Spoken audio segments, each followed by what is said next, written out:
Jai Ma, today we are going to listen to the 26th chapter of Roaring Silence, Mud on My Face.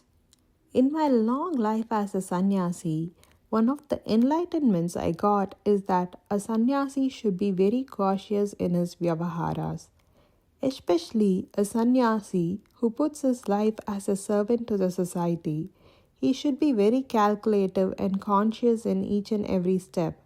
Otherwise, he'll be wasting his time in answering, clarifying the questions, doubts shoot by the wantedly ignorant, immature, irrelevant people who are always on the hunt for some loopholes in you to defame the whole system and to establish that they are the nearer one to Godhood and will definitely hurt with their razor sharp thoughts, words, and deeds. During one of my stay at Jammu Ashram, I unexpectedly fell sick due to some unattended cardiac problems. This was my second episode of a cardiac arrest. I, along with Madan Lal, Sharmaji, Om Prakashji, also were on the way to catch the train as per my schedule to go to Mumbai.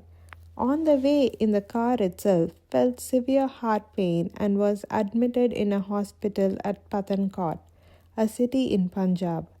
Madanlal Sharmaji and Om Prakash was travelling with me in the same car to railway station to see me off. Abruptly, I felt chest pain and was throbbing. It was a night of December. Severe cold wind was blowing around. They took me directly to a doctor who admitted in a private hospital. I was put under sedation and other medicines also was administered. By morning I felt little ease. Next day some of my disciples and devotees who came to know about from the village came to the hospital to see me and wish me to recover fast.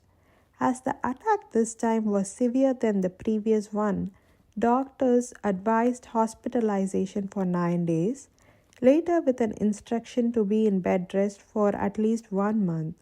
Doctors discharged me on the 10th day. I was carried back to ashram. I was dumped all alone at the ashram and was weak, debilitated and unable to walk even up to the bathroom, etc. One of my disciples, a lady in her mid-age, volunteered herself to take care of my needs, leaving a big family chores. During night, her husband also used to come and stay in my room. Days passed with medicines, rest, and after a month or so, I felt better.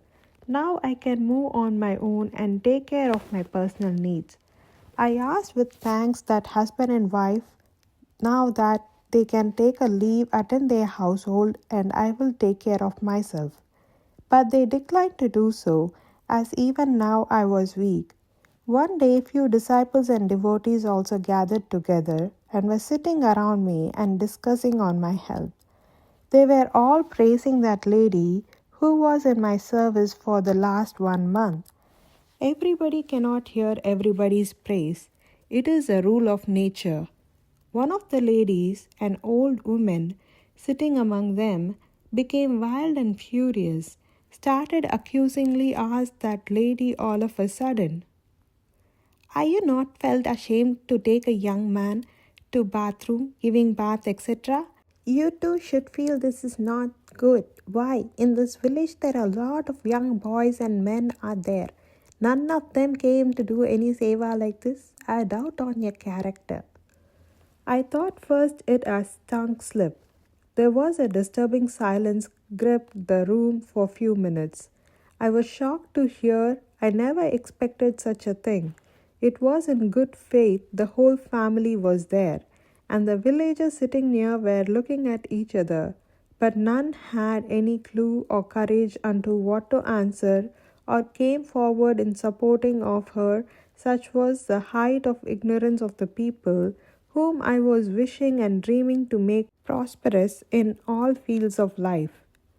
The gem-like lady, I would call her so, because she exhibited such a valor and acumen in such a situation without losing her faith and devotion in me, who was in my seva, replied, without even an iota of shock or perplexity, See, Mataji, you're a most revered lady among us. This type of short sighted behavior is unbecoming of you, and dragging someone through mud like this will never find you among regards.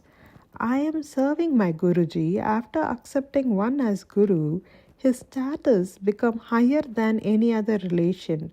For me, not only I, no one in my family ever consider or tried to see Guru at par with an ordinary relationship, but at par with God. Even though he is in a male form, my Guruji is verily Amma, the mother goddess for me. You're talking about serving him for few days. For your kind information, if necessity arises, whole of our life is at his disposal. I do not know what is in your eyes about Guruji. Sorry for the eyesore in your eyes. Doing seva to my Guruji is a puja for me. Whosoever under the sky have no business to poke their nose in it. We voluntarily took this task, and I am fortunate that Guruji permitted us to look after his daily needs. Once again, a choking silence engulfed. Most of the people sitting around appreciated very much for the fearless, timely, apt answer of that lady with a golden heart who was serving me. I felt very bad on me and got little angry over the lady who made such an allegation. I did not answer anything. But the next day onwards, the rumor mill was filled with stories, allegations all over the village about the incident and the relation of that lady with me. It is surprising in the world, every kind of people get their sponsors. Not necessary that only good actions are sponsored, but post-independence thinking mostly sponsors more and more anti-social, anti-human, anti-national, immoral than any genuine case of right violation. This old lady also got some good sponsors in the form of new religious preachers who wanted to have hold upon these innocent people who were really anti-Vedic, preaching against our established well-tested system of spirituality, gods, Brahmins, etc., to whom I was a thorn in their flesh. So this lady came in their network. They were training that greedy lady in the insult campaign, which was actually targeted upon me and my way of preaching. At first, I did not think in this angle. Later, from the feedback, I came to know of this. But for this, it was unfortunate. A good heart was put to hurt due to lack of capacity of the people to see the things in its perspective, lack of patience to cross-check the details. It is the very nature of the people to take decision, come to conclusion, and form opinions upon situations, surroundings, visuals, etc., without evaluating the power of their intelligence. We give much importance to our own ability to think and believe that beyond that power which we have, nothing is there. This is the main reason for all the conflicts that prevail in the society of today. So, to be in peace, we should develop the art of cross-checking the available data and information. Information processing is called Viveka. If you're a Viveki, it will keep you in peace. Otherwise, we will be spending our life in dealing with allegations and counter-allegations which we do not have any meaning or use, but sure to give you never-ending pains. Now I told to that lady who was in my seva to be here for a few more days. Let what may happen, your husband knows the truth well. Need not go to your home now. Let them continue their propaganda. When they are tired, they will stop it. Myself, that lady, and her husband stayed few more days together. By this time, my health also got improved, and my disciples insisted to convene a satsang because behind the scene, some anti-religious elements were involved in this campaign.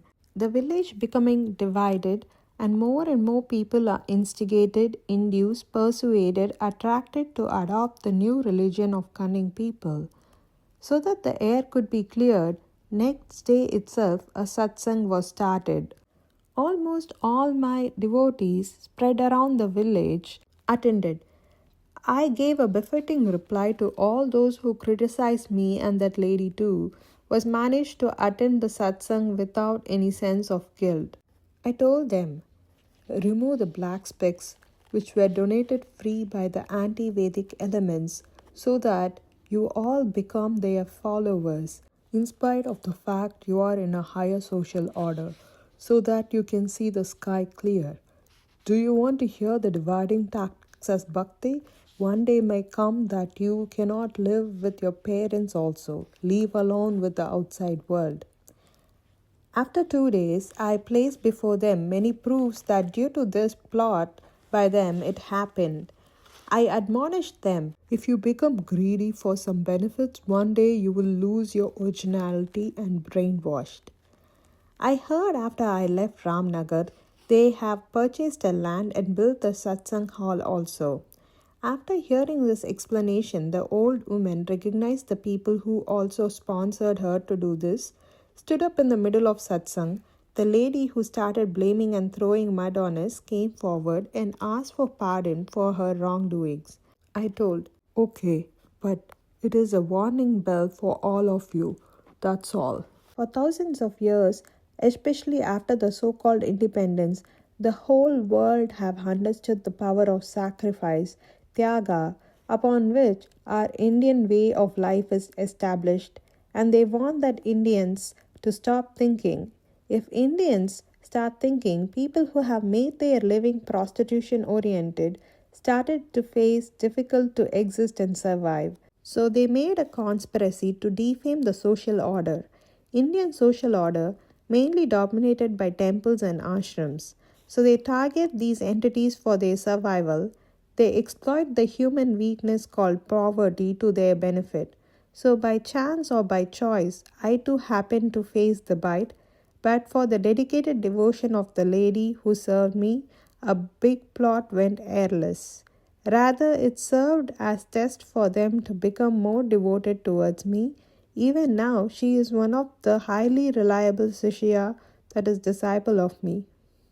It is the end of chapter 26. In this chapter, we saw the impact and extent of damage a small rumor causes.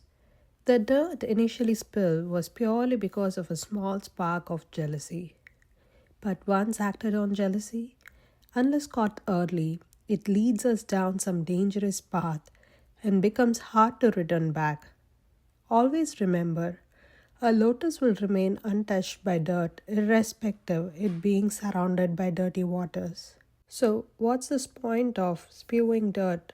It will just dirty the one who spewed and those who picked up the dirt and spewed to others. Always be careful of your thoughts, words, and actions. One should also be careful to never let my guru become only my guru.